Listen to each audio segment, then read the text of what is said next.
The Bookshelf with me, Ryan Tubridy, is brought to you by Eason, Ireland's favourite bookseller. And Eason have a rich heritage of book selling since 1886. It's probably where you got your first ever book, or maybe your last one, and hopefully your next one after you listen to this episode of our podcast. So stay listening for Ryan Recommends, of course, my weekly recommendation, where I'll discuss a book I've read recently that I think you'll really enjoy too. And make sure to browse your local Eason store for your next book, or explore hundreds of thousands of titles online at easons.com. Order before 6 p.m. for same-day dispatch and enjoy free delivery when you spend over a tenner. Whether you're after the latest bestseller, a hidden gem, or a classic read, Eason has you covered. Eason, be inspired.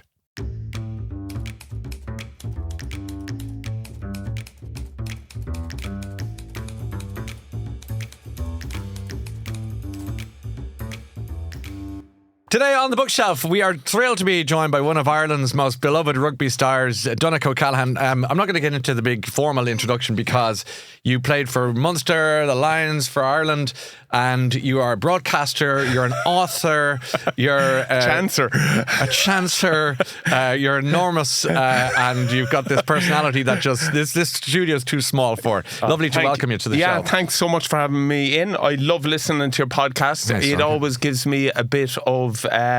I like kind of trying to round myself off, and I think you're a good example. When you recommend a book, I'm interested. Well, that sounds good. Yeah. What about, are you a reader per se, or...? No, I'm not. I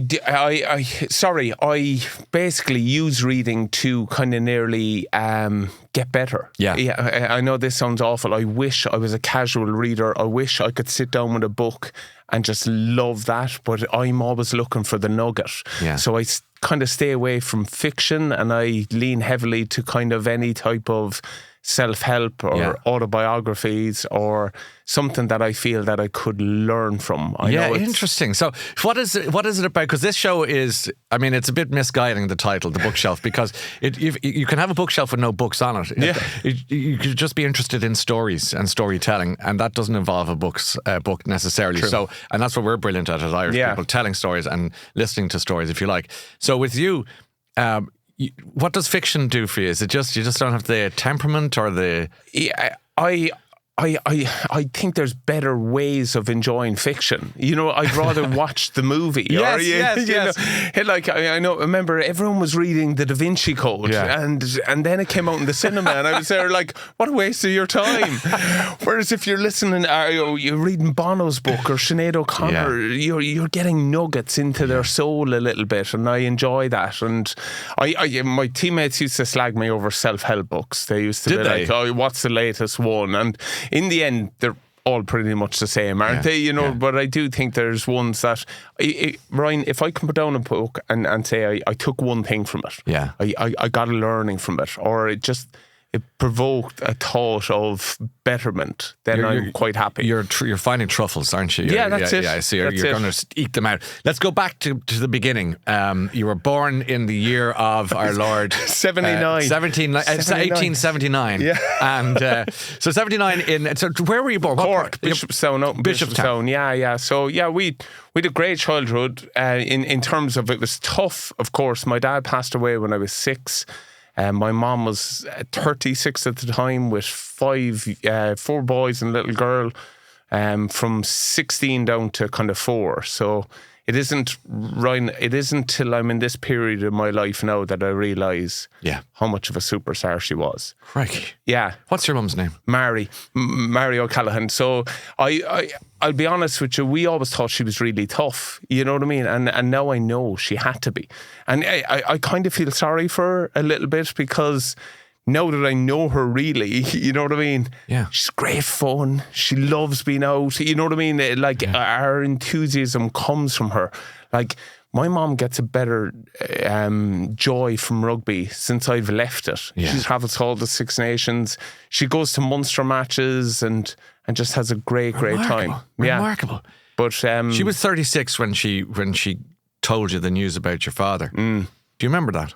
I remember that conversation, yeah. What happened? I'll never forget that conversation. Do you mind telling me what happened? Yeah, I don't remember the words, but I remember the morning. I remember normally I used to do this thing, and I don't really remember, but I used to go into my parents' bed and it would be warm before I'd get up. So they would have they'd be up and about and getting ready for whatever is work and taking on the day, and I'd snuggle in there for a while. But I'll never forget that morning getting in and the bed was cold. And I remember going into the kitchen and my aunts were in there. And I remember this just being surreal, you know, they like on a school morning and stuff like this going on. And I remember my mom just bringing me over to the side of the kitchen and just telling me and didn't mince her words, Dad's gone, your dad's passed away, he's gone to heaven, you won't see him again. But then I remember this unbelievable wave of love, nearly, of it's all going to be okay. I got you. I know it's going to be really tough, but we're in it together a little bit. And it was at that time, I remember, this sounds nuts, I know I was sad, but I was so reassured. I wasn't worried. And then I was getting upset purely because I saw my family upset. Yeah. And that was... You saw your siblings crying or your aunties. Yeah. And it was their sadness was contagious. Absolutely. But I saw my mom being an absolute... I know a rock is wrong, like an absolute foundation. She wasn't wavering one bit. What did your dad die of, Jim? He had a heart attack at 40 years of age. He was a smoker. He was a plasterer by trade, working in the 80s. Yeah. You know what I mean? I'd say it was a tough game. But yeah, it's something that, you know, you look back at and kind of go, wow. You know, people say that, and I don't mean to labour, but just briefly, if you don't mind, is that when in the first rush of grief, you tend to organise everything. I'm sure your mother did that. She said, organise the kids, give them the strength, you know, be the rock, and then things stop. And often it's about 4 to 6 months. You've nailed it.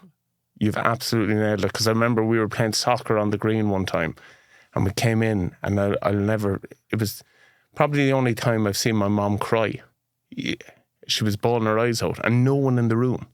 But in that moment, she could have a few minutes to probably take it all in. And you're right, it was nearly kind of 3-4 months on. Whereas Irish people are great. All the support is there. Everyone's there for you. But there does come a point where life moves on, and everyone else had moved on, and she probably realised it's all on her now. And it was an incredible responsibility to take on, but something I know thankful, grateful doesn't even cut it, you know, that way. Well, you said something really insightful to me anyway, which was that it's only when you became, you know, a father, husband, or dare I say it, mature, when you grew up a little bit. And because you strike me as being a big kid, and it takes one to know one, so we're all That's good. A compliment. Yeah, very much so in our world. And you know, when you go through that in life, or you don't have to have kids, by the way. You can, you know, it's just a question of crossing a Rubicon of maturity or adulthood, and you go, crikey, my parents were the age I am now, or, you know, experienced those things they did, and you have new eyes. Yeah, absolutely. I even found it when we brought Sophie home for the first time. I'll never forget the door closing in the house, and just looking at Jenny, and it's like, oh my God, here we go. And where's the manual? Yeah, exactly. We got something with the air fryer. We've nothing with Sophie. But it's that nervousness. At least the air fryer is practical. And there's only 3 buttons. Yeah, so it was, but I agree with you, that kind of uncertainty. And for me with my mom, it's real. I actually feel for her, because she had to pick up the burden, and she had to play so many roles. Solo. Yeah, 100%. And she was quite good at, straight away, she nearly created a mob. I know this sounds nuts, but it was probably something I took into my rugby career. Yeah. But her standards for us were through the roof. So manners, she went crazy over manners. I know this sounds nuts. No, it sounds perfectly sane. I love that. But she was there. When people come around us, they will see unbelievable manners, values, always having each other's back. Like it was always one in, all in, and we did stuff together the whole time. So she started the O'Callaghan mafia, and you mess with one, you mess with all. You know, it's like, you know, Just when you try to get out, they drag you back in. Absolutely. And like, I recall two of my brothers, like they all played rugby, but one was playing for Highfield, one was playing for Con. A fight breaks out, and there's, everything's... Argy-bargy. Yeah, exactly. But my brother Ulton straight in from my brother Emmett, who's on the opposition team against one of his own teammates, because they're the loyalty lines. Wow. And I suppose it was something I was appreciative of in an incredible... Because I think it kind of forged a mentality with me that what you have under your roof, you've complete control of. Yes. You can look to others to help influence, but they don't set the standards, they don't set the values. Of course they help, grow them, but you can control what's under the roof. And I think my mom was a great example for me that going forward. Do you think she would always have been like that, or did she have to double down when she found herself on her own and say, no one's going to criticise my parenting or my children? Or, do you think there's an element of that? I think that was completely it. Really? Because I look at her nature now. She's no bit like that. And I'll be honest, growing up now, I see her and she is so nice. Like, my mom was on Revolut before anyone even knew it was the thing. And she was looking after my nieces and nephews who were kind of 21, and she'd be like, go get a few drinks. And this same woman that would go crazy with us. Yeah, my question is, why didn't you bring her with you today? This should have been a double-hander. Yeah. I mean, she's amazing. Well, she loves you, so she'd be delighted. Tell her I'm coming down with admiration for her. It's nice to have the opportunity to talk about her. 100%. Yeah, I know. And not only that, Ryan, I wouldn't be the man I am without her. I really wouldn't. I'm so grateful. And you don't get to say it an awful lot of the time. You know what I mean? But we've given up a lot of time to your mum today, and it's been worth every minute. No, really, because I think with that insight, it explains so much about who you are. Yeah, I often look to the parents to find out what became of the man or the woman or the boy or the girl. And in your case, it explains everything, because you are so avuncular, to use an older word for you as you get older. But just any time I've met you, charming isn't the right word, because there's always a bit of edge to charming. But there's just very, very warm, extremely polite, and the sort of thing that we were allowed to say when you're hit 50. You're not there yet, where you say he was brought up very well, and clearly you are. So let's talk about books now for a minute or two, and go to that childhood thing, because you're now. You're now 5-6 years old. Your dad has passed away. Your amazing mother is ruling the roost, putting manners on you, introducing you to sport, getting you into rugby. Maybe not quite that age, but. Are there any books in the mix here? Is reading happening at all? Absolutely. And number one for us. The book from your childhood. Let's get stuck in. Yeah, Roald Dahl, The Twits. Great choice. Great choice. I was nervous that an awful lot of people would say it, but it seems to be the classic 80s one. And that's right. I'll be honest with you, I actually think it was a blueprint for me to go forward with. The amount of jokes, the amount of pranks, even the first few pages where they're talking about hairy people. Yeah. I remember just being like, in my head, I didn't understand facial hair. Yeah. You know what I mean? And when you're a kid, you're there like... Yeah. How have they got this? Where does it sprout from, and how? And you'd look at people, if they had a moustache, you'd be like, and the classic with kids, don't stare, but you're like, how can't I stare? What's going on here?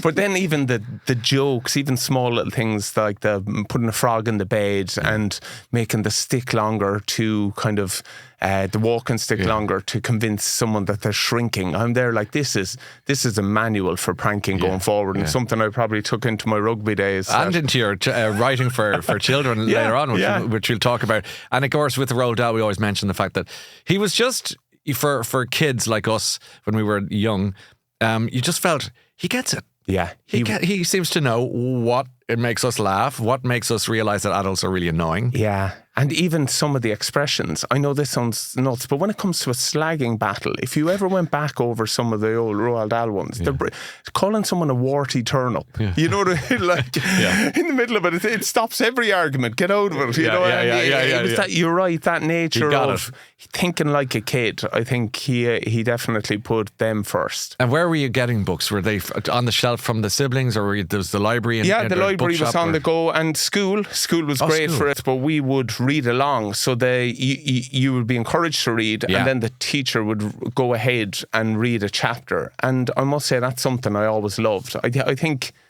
it wasn't probably till I became a dad myself, realising that is gold. Spending the time to actually read to someone and being read to is so enjoyable.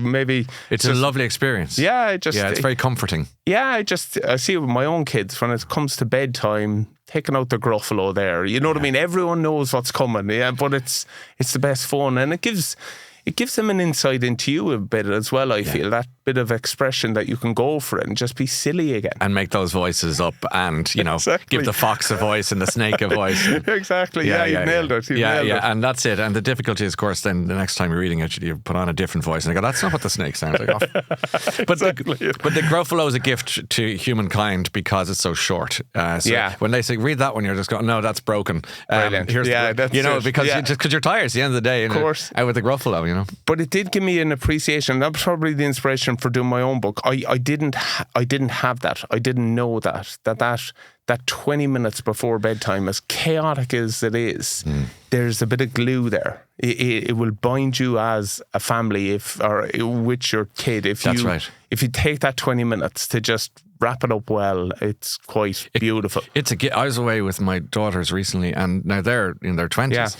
And the three of us were reading books, and a man passed by, an Englishman, and he said, they're your daughter. I said, they are. And he said, look at that. He said, look at them reading those books. He said, you're a lucky man. And I suddenly realised I am a lucky man, that they're interested in books, that they're reading books. And I felt very proud. Yeah, you should be. It's like, if nothing else, if I've given them nothing else but headaches and grief, they also can add books to that. Agreed. And it's a nice thing. I had that with a teammate of mine. His dad was really tough on them and but would not leave them not play the piano.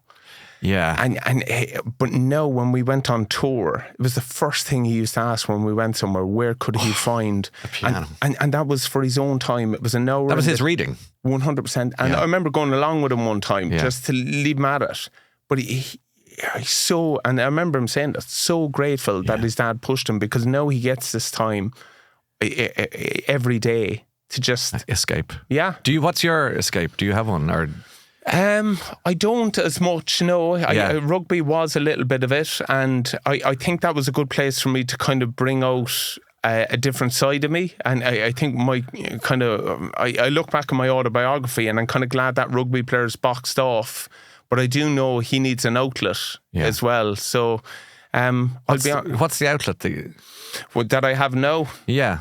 I don't. I'm nearly nervous in ways, Ryan. I see everyone, you probably in your group as well, paddle is the big thing. And I know if I kick that cage of that competitive animal again, he'll come back out. And interesting. Yeah, I like him being boxed off. I do. I love the fact he's in the third person as well. Like, who is that? Yeah. He sounds like somebody. He's a very different part of your life. He's a very different Donncha. He's competitive. He's getting a lot of adulation. He's eating all the family dinner. We've mentioned this before, where you said you needed to get that. Is he selfish? You'll be nice. He's a ruthless. He really is. He would stand on you, and he's the most selfish person. I can't marry him to you. Do you know what I mean? But then I can't either in ways. I know this sounds nuts, Ryan, but I would watch games back. I would see how I'd conduct myself, and I'd nearly be embarrassed. I'd be like, who is that guy? And I'd see it in his eyes. I'm there like, whoa, look at that guy is in it. And I would have seen it with my teammates as well. I would do whatever it took to, one, be in the room, or two, for us to be successful. And that's ambition. That's hunger. That's passion. But it comes at a cost. It really does. Such as? It fractures relationships, and there's a point where priorities need to take place that you can't be that person. So you were essentially, to use a relationship metaphor, you were going out with your job. Oh, yeah. And the job was your wife, partner, whatever. 100%. And anything and anyone would be a bit part in that play. Yeah, a little bit. It was all about me. It was all about making sure that I was ready for Saturdays and that I could bring my best every Saturday. And it got to kind of ruthless point. Like when you're actually starting to see you do stuff that you know, if you're doing these, what was conditioning games they used to be called, but it's like fitness, really, really tough. They try to kind of mimic a game in a short period of time so that maybe if you're not getting enough game time, you can replicate it and make sure that you're always fit for purpose. But I would probably be doing that on a Tuesday morning if I hadn't got a lot of game time. And I know if I'm doing that at 10 o'clock, I need to eat my breakfast here at 7, so I'm fueled and ready to go. But when you're looking after yourself or your grub over your kids, you know what I mean? You're there like, wow, this guy is... And knowing you're doing it and continuing to do it is quite different. So were you were the big friendly giant, you're right, to use the Roald Dahl, you were the BFG. Yeah. Were you, forgive me for cursing. You go for it. Were you a bit of a bollocks as well? Oh, 100% it. And I found that even with my family. Like, my nan, unfortunately, passed away when I was in New Zealand at the World Cup in 2011. Mm-hmm. And I'll never forget my sister ringing me. And because, like we spoke about, our tie with our nan was incredible. Yeah, she continued to kind of mother my mom and was just nearly an extension of her family. But I'll never forget it. My sister kind of was just nearly gauging it to see what I think about coming home for the funeral and maybe getting back. And I remember just being so clear with a no, that won't be happening. And I remember her actually, I think she knew that I wasn't going to come home anyway, but at least that I might think of it. And that ruthless edge to kind of go, no, we're, you know what I mean? I'm in the quarterfinal of a World Cup. This is 4 years of work. So much has gone into this. And knowing that when you're saying it as well, that you know you're being an ass. You know, well, not even that you lack empathy and compassion. And it wasn't that side's gone. It's just switched off. How do you reflect on that moment now? Yeah, I put me back in that moment, in that time, and I do it again. I do it every time. That's what it took for me to be in the room. I had to double down. Like you've chatted to Brian, you've chatted to Paul O'Connell. There's greats in our room. There 100% were, and they would always be there. I wasn't that guy. I had to work my tail off to be in that room. The difference being that I didn't have their talent set. So my point of difference was the non-talent issues, the non-talent stuff. Could I excel at that and then work great? Could I churn through the numbers? And I've said it before, I used to look over at guys like Paul and Brian before matches and see them nervous and nearly be cross in my head. Because I'm there, how are they nervous? Look how talented the two of them are. You know what I mean? Yeah. How cheeky of them to feel nervous about playing against their nerves. Exactly. Yeah. Brian O'Driscoll is nervous about playing England in Croke Park. What a bluffer. It just didn't add up for me because I just knew how good he was. Whereas I had a different feeling. I was in the dressing room going, today's the day you get found out. Today's the day you get exposed for being naked in this room, naked in this game. Why were you going to be found out? Because I wasn't as good as them, and that at the elite end. You don't need that monkey in your head jumping around, do you? No, you don't. But it sometimes it can be serious drive too. I know maybe modern culture takes us a little bit away from it, but my drive, Ryan, wasn't to be successful. It was to avoid the troughs, to avoid the downs, to avoid the losses. So, like the wins, I didn't even really enjoy. It was like, thank God we avoided. You live to fight another day. Yeah, exactly. Gosh, what a hard river to navigate, because that's pretty intense. When everyone else is high-fiving and saying, right, God, we beat England in Twickenham or whatever, you're saying, well, where's the next one? And I hope we don't lose. Yeah, it's not the best fuel. And in fact, I wish it didn't fuel me for as long as it did. I know that it's all positive reinforcement. If I was to go back, that positive reinforcement is even more useful. Well, let's talk. Do you think if you'd gone to Blackrock College or St. Michael's, you might have had a different mindset? No, I like I said to you earlier, I think it was embedded at home, that kind of mindset. You know what I mean? That no one's going to give us anything. You have to Battle, grab fight. it. Yeah. Let's talk about mindset, the book that changed your life then. Yeah. Because I think that this is an important book for you, and it's one that made you think differently. So what are you going with? I'm going with, I love it, Charlie Mackesy. Great. Yeah. The Boy, the Mole, the Fox, and the Horse. Huge selling book, hugely popular. Tell us about it.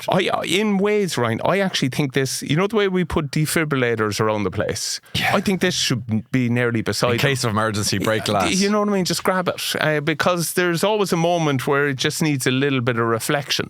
And I think this is a great one for it. Of course, and I know all my teammates would slag, of course it's a picture book. Yes. But that's half the beauty of it. But I love the messaging. So you just go back a bit. You've given us the book that brought you joy. Yes, sorry, excuse me. No, that's okay. This is the book that sparked joy, and you've gone for The Boy, the Mole, the Fox and the Horse by Charlie Mackesy. Mackesy, yes, Charlie Mackesy. Okay, and this is a book about...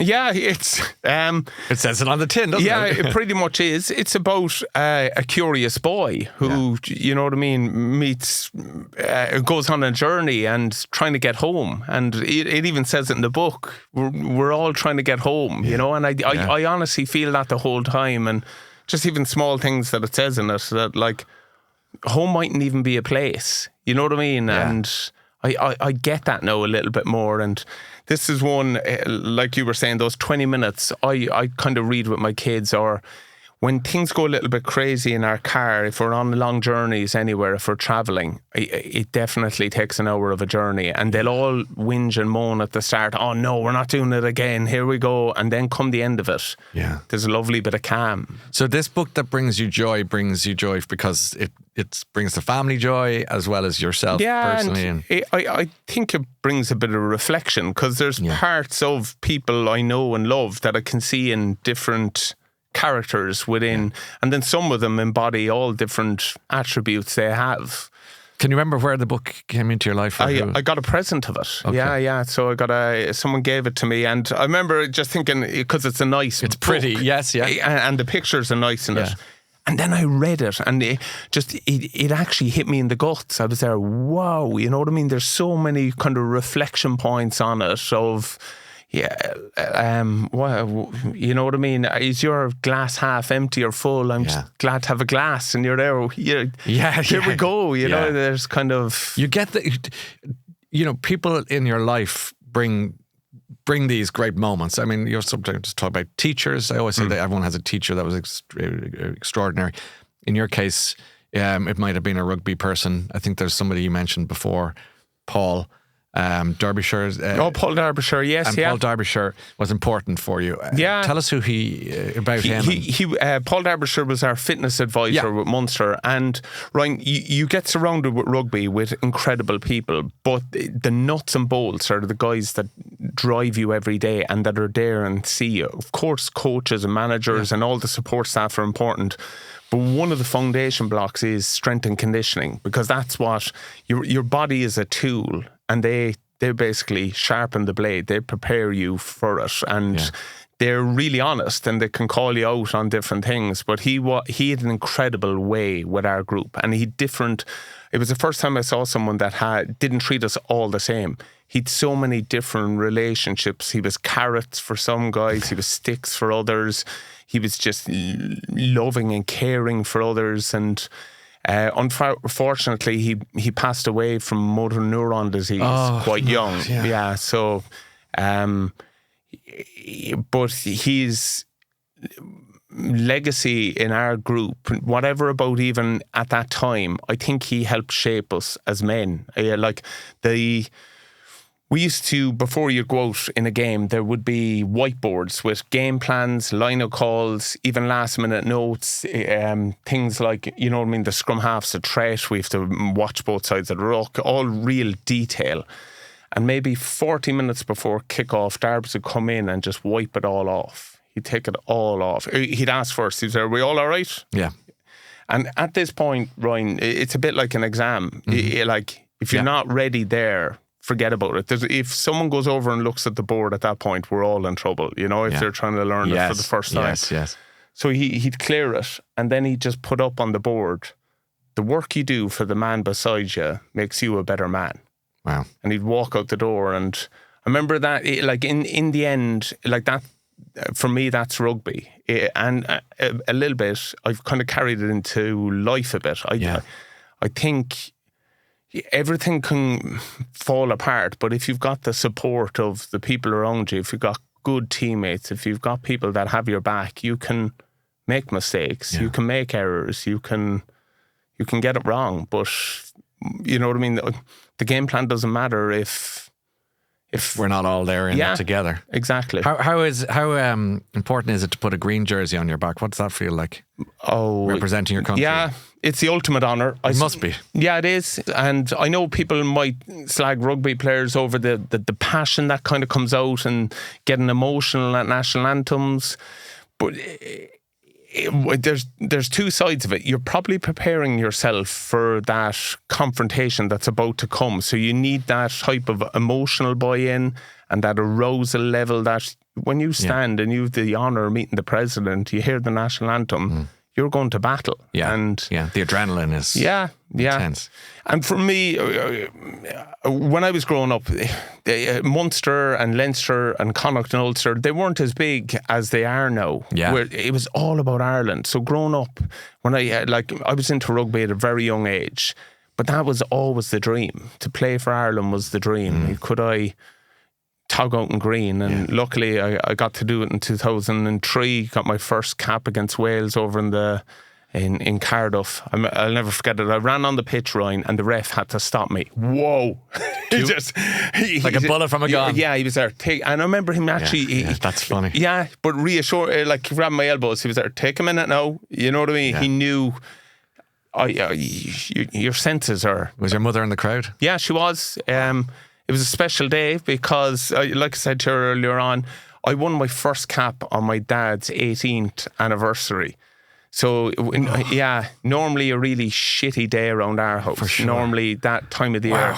I know, and it's mad, but people read into so many things, but I was wearing jersey number 18 as well on the day. Oh my God. Yeah. It's nuts. Oh boy.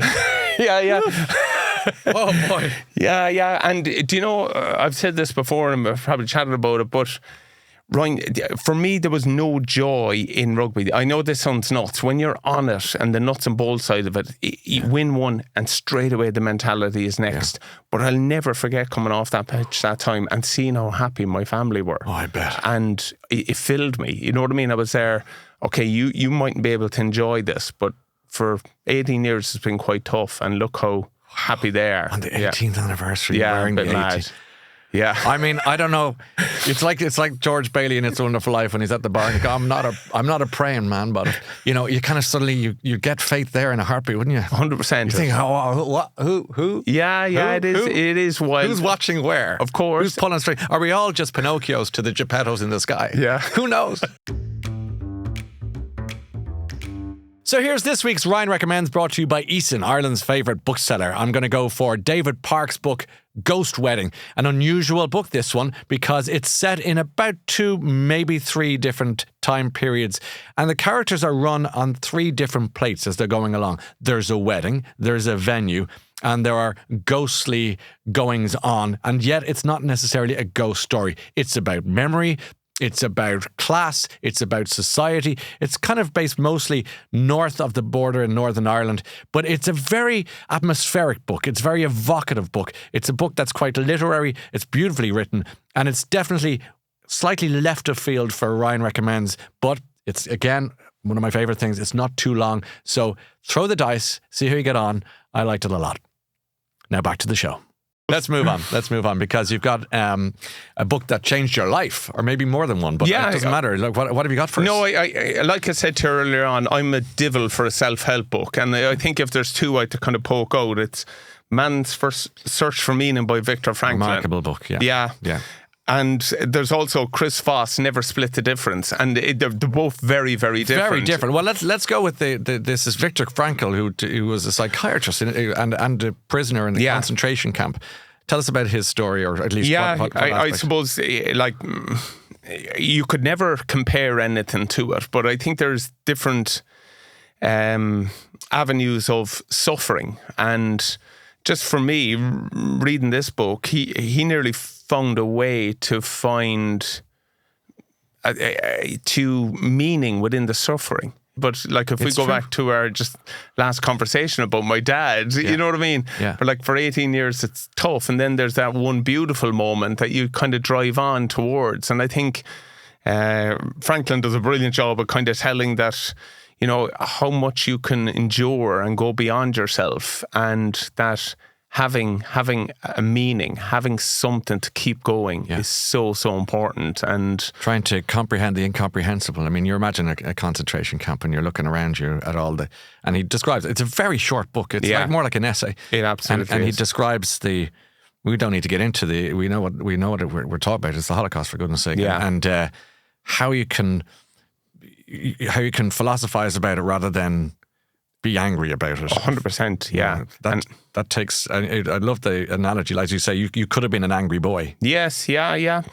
But I think it's wrong to make the comparison for anyone, because they had the ultimate suffering, but people do go through really tough news, really tough different things. No one knows what's going on. My mom used to always say it, if we all put our troubles on the table, you take off your own, you know. And that's good. That's and good. I think that's the case, but everyone does kind of probably lose their way a little bit, and I think you need to have something, like we're saying, you know what I mean? Everyone's trying to get home, and what is it for different people? And once you have that, and where is it? You know, that's the other question. Yeah, isn't that what you're saying? Nearly who's it with, or you know, like. Yeah.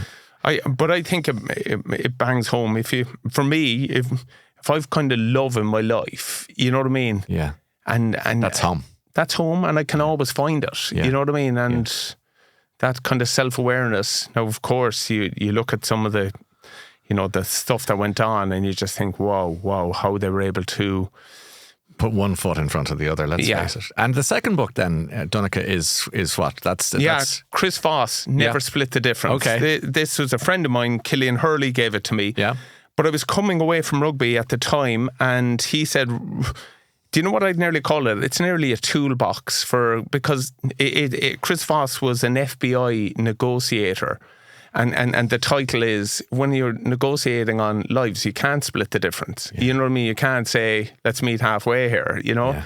So he has brilliant tools about how to navigate certain deals and how to unearth different things in a negotiation or a conversation. And I know this sounds nuts, and people might think, you know what I mean, not everything's a negotiation, but when I kind of strip it back, it kind of is, isn't it? If you're trying to get your kids to bed, or like that is a negotiation. And so you're now channeling Donald Trump, where it's all about the art of the deal. I never thought I'd see Donncha the kids going to bed. You got to go to bed. Beautiful bed. Big beautiful bed. I'm going to play one of his cards here. There's a chapter on saying no, so I'm saying no to that. That's a hard no. Yeah, it's a hard I no. love a hard no. There's definite ways to say it and different ways to put it. You can still be polite and say that's not going to happen, and that analogy not going to happen is what you're saying. Yeah, okay, so that's dead. Yeah. All right, and that's the book that, as you say, changed your life. I mean, and in your life, you've done some extraordinary things. I mean, your work with UNICEF, the children's charity,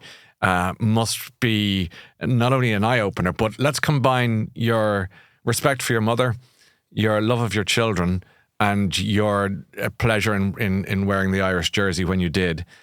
Combining all those things then, and now you're in Syria. Yeah. I must say, Ryan, I've been lucky enough to stand for our anthem 94 times. It's been the proudest days of my life. But if I had to pick one out of the day I was the proudest to be Irish was on the back East Valley on the border, where Syrians are leaving, and they're leaving with the shirt on their back. They've probably got to that point where they're not bringing belongings anymore. They know they're leaving and they're never coming back. Yeah. And we did that in the 1840s. You know, turn the key if you had a key. Yeah. And gone.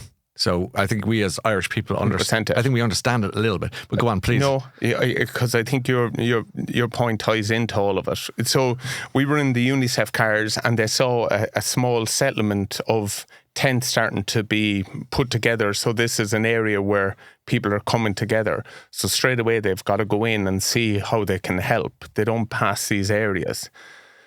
But when we got out of the cars, I'll never forget it, because it was the closest thing. Just before kickoff, there's this kind of, it's like, you know what I mean? There's a standoff that you can actually feel tension, and you brace for contact. And I felt that as soon as I came out of the car, and these elders, these men started coming towards us. They were incredibly aggressive. They were, of course, you know, leaving with nothing. And I think what people don't realise is the great lives these people had, exactly like us. Beautiful houses, you know what I mean? Everything they want in life, and through no fault of themselves, they're left with nothing. And you could see why they're aggressive, why they're tense. And they came at us, and I'll never forget it, they were aggressive.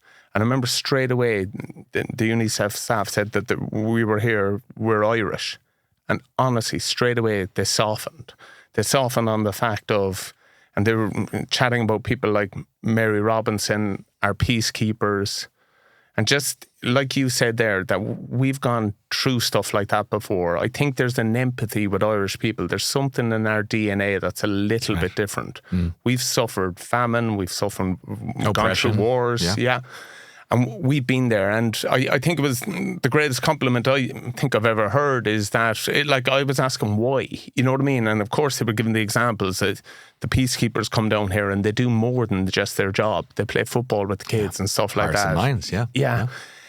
But they said they know you'll help, so they know you won't just walk away, that there's a compassion within Irish people, and something I'm incredibly proud of, that we do. When called upon, we're not afraid to put our hand up and help someone else out. And like it goes back to Darbs' line, you know what I mean? The work you do for the person beside you makes you a better person, you know, and I think so important. But it was a humbler, I'll be honest with you. It was my first time ever seeing a severely acute malnourished child like we would have seen in the Somalia and what have you. Yeah. So in my head, I'd seen this on the kind of Live Aid and you know what I mean, stuff like that. But you know, when something's so surreal, when it's in reality and your body nearly can't take it in. And I'll never forget, this lady lifted up her child's, they had tights and a t-shirt on, and you see the exposed ribs. And they handed me their child, same age as my little girl Anna at the time, and there was no weight. There was no weight to this child. And she was handing her to me because she thought I was a doctor and that I could help. And in that moment, you feel so helpless. You feel, and I'll never forget her eyes, Ryan. Yeah. We couldn't speak, we couldn't communicate to her. But in that moment, she's telling me, you know what I mean? She's telling me everything. Yeah. And I was really proud that, you know, UNICEF there and then were able to help her. You know what I mean? Like, that child was taken care of and looked after and nourished back into a good spot. Of course, the circumstances aren't the same, but at least she's being helped and supported. It's nice to hear a story about humanity going right. Yeah, it is. I like to hear that. The world can be quite dark at the moment. It can, and it is very dark. Foreign aid and help and talk of it being depleted and so on. Yeah, it is. I like to hear that story. It's getting more and more troubling, and I suppose it's something that Irish people never shy away from, though, I think. Because it's in our bones. It is. It definitely is. Donncha, the last question I'll ask you, I've really enjoyed our chat, by the way. I don't know about that. No, I really have. No, I'll tell you straight up. This is what's the name of the autobiography you haven't written? Now, you have written an autobiography, as we know. Okay, we spoke about this. Yeah, we spoke. That's called Disaster Dad. No, I'm joking. I joked when I read Disaster Dad. I said, "This is the real autobiography." It's that's 100% the other one. But that's your kid's story, which is delightful and great fun about the chaos of being a dad of young children, and actually they're the adults in the room, as you know. But can you give us a title of one that you haven't written yet? Because you're a different man to the man who wrote. Yeah, absolutely. And Joking Apart. I'm kind of glad I did Joking Apart. It kind of bookend that rugby guy, like I spoke to. Like, I read it back, and I'm there. Whoa, he's intense. Yeah. But I do you know what, Ryan? I look now for the moments, and I don't know. I'd love. We're back to the truffles. Yeah, exactly. Yeah. And it's, nearly seeking them out, because I don't want to be overly harsh, but I do. There's a mass when you come away from rugby. It's really, really difficult. Not only are you losing a peer group that you really respect and hang around with, but you're nearly searching what you're about, and you have to take your own values on and stuff like that. So I look for brilliant moments now. I'm there like, push myself out there a little bit, because it's all part of the story, isn't it? Yeah, like, sure. can I put myself in these awkward situations, and one, either make a dog's dinner of them and I give myself a bit of a chuckle and a laugh, or else, you know what I mean, learn something and get better. Yeah. And I'd like to think that, you know what I mean, if I was to do another one, Still Joking wouldn't be a bad. Still Joking. Yeah. Okay, so call for it. It's the follow-up, the superannuated Donncha O'Callaghan's take on life and the universe. Always finding the joy as well. Absolutely. Listen, great to see you. Next time we do this, bring your mum. Yes. She's amazing. Tell her I said hi. She'll be here with ham sandwiches. Oh, I'd love that. That's my kind of lunch. Donncha O'Callaghan, to you and your family, every happiness and success. And thanks, you've been a lovely guest today. Thanks for your time. No, thanks for having me. And there you have it, another packed episode with some great book recommendations for you to enjoy, all brought to you by Eason, Ireland's favourite bookseller. So shop in your local Eason store or explore hundreds of thousands of titles online at easons.com. Order before 6 p.m. for same-day dispatch and enjoy free delivery when you spend over a tenner. Eason, be inspired.